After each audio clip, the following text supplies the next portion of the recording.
CBS News political analyst John Dickerson, who's up dark and early in Las Vegas as well. John, take a look at this. As Jan said, perhaps bruised in a lot of cases. Seems everybody this morning is talking about Mitt Romney and Rick Perry. Which one of them did what they needed to do last night? Well, whatever they were serving before the debate, they're now serving it in all the casinos with all the risk-taking and gambling the candidates were doing. Clearly, Rick Perry came to press his case, show passion. He was in Mitt Romney's face a lot of the debate. And he was also, though, sometimes he didn't take the bait, didn't go after Romney. And he took those opportunities to make a forceful case for his energy plan, for his record in Texas. What was clear from their back and forth is it looks like these are going to be the last two men standing. And for Rick Perry, who's been in a bit of a tailspin, this was probably a pretty good night to get himself back into good shape. I mean, a big change for him. He really came out of the gate, gloves clearly off in this one. We had heard that was going to happen in the last debate, and it didn't. So do you think that was part of it, that the message got through to him that he needed to be more present in many ways?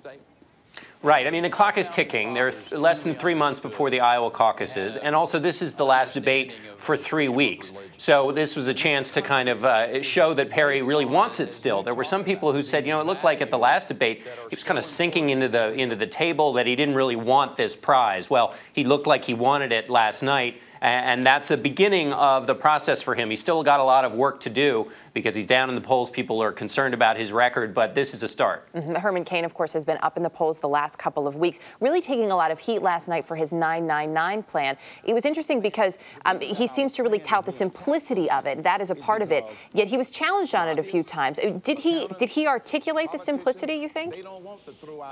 No. I mean, everybody on the stage had a problem with the 999 plan, and the National Review has had problems with it. The Tax Policy Center has looked at the numbers and said that 84% of people will see their taxes go up. There are challenges to this plan, and Cain basically said these are knee-jerk reactions. Go to the website and do the math yourself.